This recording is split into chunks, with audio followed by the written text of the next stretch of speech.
Blake back now with our full weather forecast and the mild temperatures over the last couple of days. Things are already getting green. I've seen some daffodils pop up. Yeah, things blooming quickly. It doesn't take much now at this point of spring. Just a couple warm days and things start to pop off. But we are going to cool down, for many already cooling off as a cold front sinks through our neck of the woods. One thing's for sure, we have avoided severe weather over the course of this Tuesday. That is not a bad thing. 13 weather ball, still blinking blue. We have a few additional showers, even a few thunderstorms still in sight. This is primarily near and southward of a Kalamazoo to Battle Creek line, so southward of I-94. One thing's for sure, cooler temperatures are here and will continue into our Wednesday, the 1st of April. 13 weather ball brought to you by LaFontaine Ford of Grand Rapids. Setting up the stage of today, when we talked about this yesterday, we needed some clearing in our atmosphere to destabilize our atmosphere, to give the shower and storm coverage along the cold front some extra energy. Well, what happened today is, we had some brief clearing midday.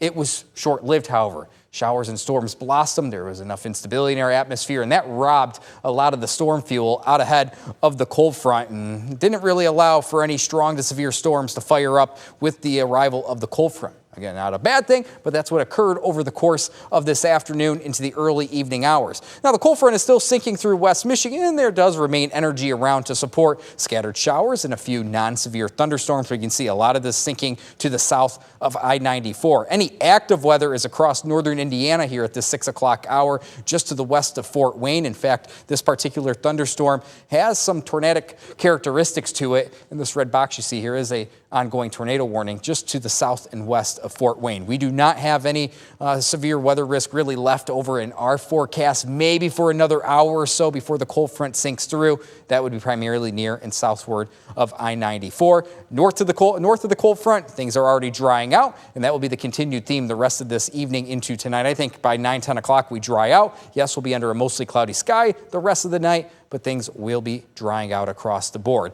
As for high temperatures, we did soar briefly through the 60s into the 70s this morning into the midday hours. Ionia hitting 77 degrees briefly right around midday, but the cold front has done its job and things have cooled off. Temperatures start falling through the 50s, the 40s, and even for some at the lakeshore, only in the 30s right now. And you factor in a bit of a north wind, feeling closer to the freezing mark, factoring in the wind chill. Temperatures tonight will fall through the 30s. Tomorrow we rebound back into the middle to upper 40s in our warmest spots. Yes, a touch cooler than average for the 1st of April, but those numbers are at least closer to seasonable levels compared to the warmth we have enjoyed today and even stretching back to yesterday. Our focus turns to Thursday. Wednesday's a quiet day.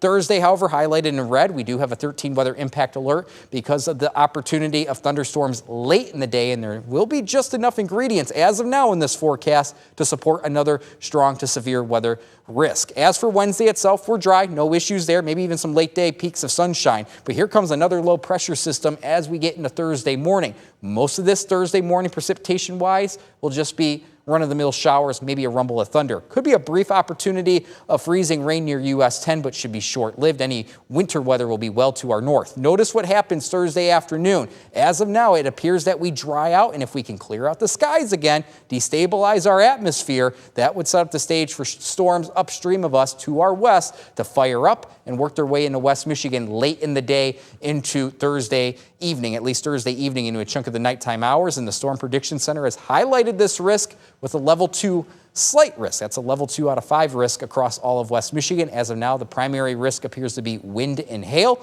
We'll keep an eye on how those ingredients play out as we approach the second half of Thursday. Your 13 on your side 7-day forecast. So a quiet day for the 1st of April. Thursday highlighted in red.